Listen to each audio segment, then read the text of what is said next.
Bienvenue sur Littérature. Installez-vous confortablement, prenez une petite tasse de thé, nous allons commencer. Donc moi je me présente, c'est Aélis et avec moi vous allez découvrir le monde du roman. Étant une grande lectrice, je vous donnerai des conseils et surtout mon avis. Et moi c'est H, et avec moi vous allez plonger dans le monde fabuleux de la BD, du roman graphique, du manga et tutti quanti. Donc comme d'habitude, nous allons aborder un thème et en discuter. Aujourd'hui, ce sera la romance. Pour parler de la romance en général, dans tout type de romance, que ce soit dans les romans, dans les mangas, dans les séries, dans les films, on a toujours ce cliché du bad boy mystérieux et la fille très timide qui ose pas aller vers les gens et au final ils vont tomber amoureux et finir ensemble. Donc on a ces clichés-là. Ouais, aussi le fait que ça se passe toujours, mais toujours, on ne sait pas pourquoi au lycée. Également dans tout ce qui est manga, notamment les shoujo, c'est le champion pour ça. Pour ceux qui savent pas, shoujo c'est comme ça qu'on désigne des mangas d'amour. Et en fait, c'est qu'à la base, ça veut dire manga dont l'héroïne est une femme. Sauf que tu connais le principe, vous aussi, une femme, forcément histoire d'amour, pour faire des ventes, patati patata. Et au final, c'est devenu le mot pour désigner le genre de l'amour. Donc c'est encore un cliché. Aujourd'hui, on va essayer de vous montrer que c'est pas tout le temps comme ça dans les livres et dans la romance. Je vais commencer par vous présenter un roman de New Romance de Colleen Hoover qui se nomme Verity. Donc dans ce roman, on va suivre la vie de Lowen, qui est une petite autrice qui vient de commencer à faire quelques livres mais qui ne fonctionnent vraiment pas.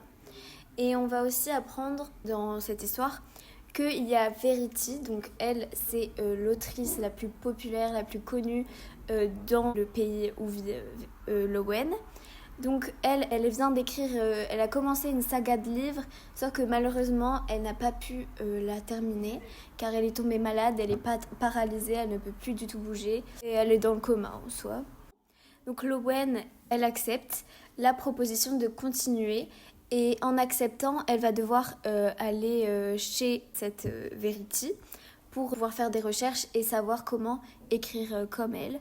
Et bien évidemment, elle va rencontrer le mari de Verity et donc il va se passer une histoire d'amour. Sauf qu'elle va apprendre des choses très très difficiles à digérer sur Verity et à la fin, on n'a pas vraiment de fin en fait.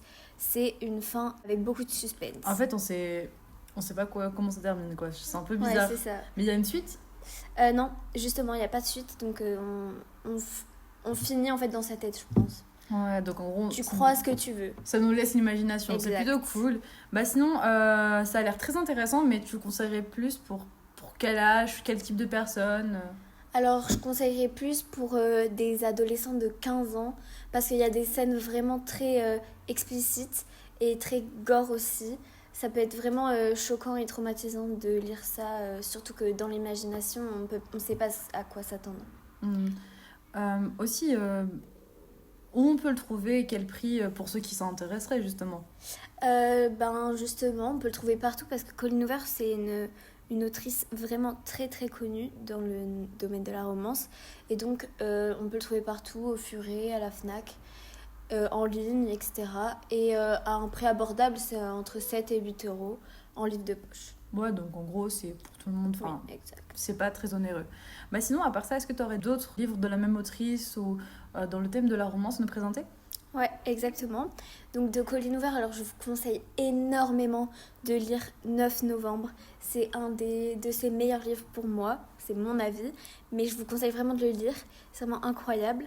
Après, toujours de Colleen Hoover, on a Reminder of Him, et je vous conseille aussi de lire ses livres en anglais, parce que c'est plus intéressant, je trouve qu'on a plus l'approche avec l'autrice.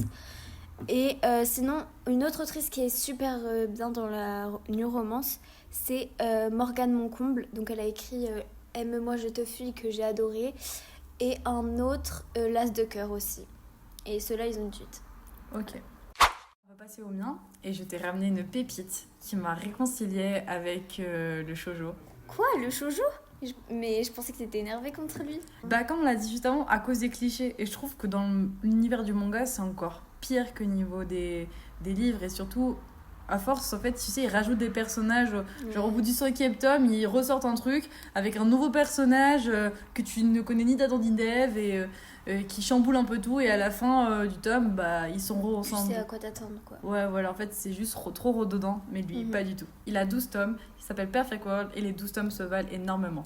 Donc, on suit l'histoire de Tsugumi et Itsuki, qui sont 2 amis d'enfance, qui se sont plus revus depuis le lycée. En fait, ils étaient très proches, mais ils ont suivi des chemins différents au niveau des études, donc ils se sont plus revus depuis.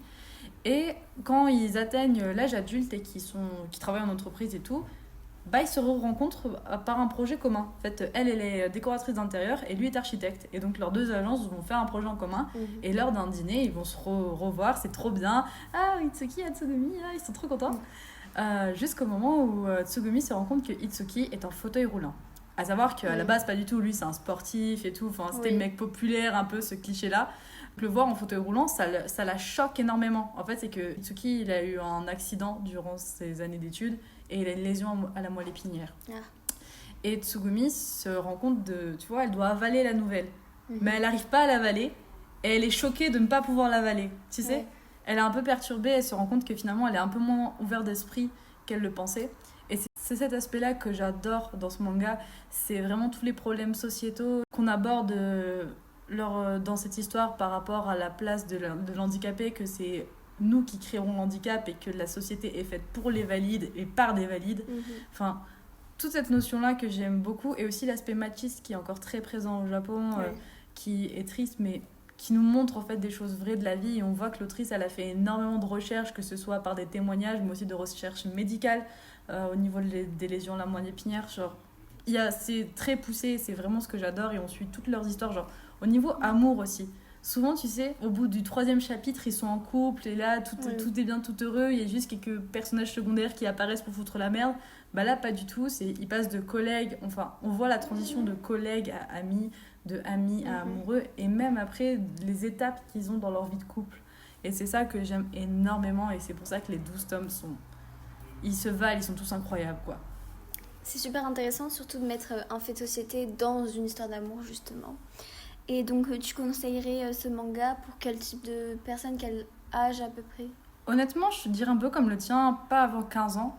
Alors, je rassure tout le monde, les dessins sont très cute, sont d'ailleurs très beaux, mais il n'y a pas du tout de scène explicite dessinée. Enfin, il y en a, mais c'est très romantisé, donc c'est pas du tout tiré sur le sexe, donc il n'y a pas du tout d'inquiétude par rapport à ça. Mais c'est plus l'histoire qui en soi est difficile à avaler, parce qu'en fait, c'est pas du tout une histoire fantasy, quoi que ce soit, c'est des choses vraiment vraies, tirées de témoignages et tout, et à des moments, c'est pas juste tout rose, quoi. Et aussi, pour la comprendre, il faut avoir une certaine maturité, je pense. D'accord. Et c'est à peu près, on peut le trouver facilement, et le prix à peu près ? Ouais, on le trouve très très facilement, et en plus il est pas très cher, genre c'est un tout petit format, il y a 12 tomes mais c'est un tout petit format, c'est entre 6 et 7 euros honnêtement, et tu trouves Furet du Nord, Cultura, Fnac, un peu partout, et par exemple à Lille, là où tu es sûr de le trouver, Manga d'occasion. Et t'aurais d'autres mangas à nous présenter ? Oui, j'en ai d'autres. Par exemple, il y a Sign of Affection, qui est tout nouveau d'ailleurs. Le tome 8 vient de sortir, et il vient de sortir en animé également. L'animé est juste splendide et trop cute, mais je vous conseille aussi de lire le manga avant. Les 2 expériences se valent. Aussi, pour les fans de yaoi, c'est pour vous Tadaima Okaeri, qui est un Omegaverse. Pour ceux qui ne savent pas, l'Omegaverse, c'est le principe du second genre Alpha, Omega, Beta, ce qui fait que même si on a un couple de 2 femmes ou de 2 hommes, on peut avoir un enfant si on a un alpha et un oméga en plus. Et donc c'est un manga aussi familial en plus de romance, et c'est juste trop mignon. Et d'ailleurs Tadaima Okaeri va sortir durant le courant 2024 en animé, et ce sera le premier Omegaverse animé, donc j'ai tellement hâte. Maintenant on va passer au point actu. Donc je vais commencer avec un roman qui s'appelle Les Impatientes de Djihali Amadou Amal. Donc il est sorti en septembre 2020 et il a gagné le prix Goncourt des lycéens, donc en 2020 aussi. Et c'est un livre en fait qui est plus culturel et qui va parler en fait de 3 femmes qui vivent un mariage forcé et un mariage polygame. Donc c'est un peu plus triste, mais c'est sur la réalité. Mais que je comprenne bien, ça parle pas du tout d'amour, ça parle vraiment d'obligation, quoi.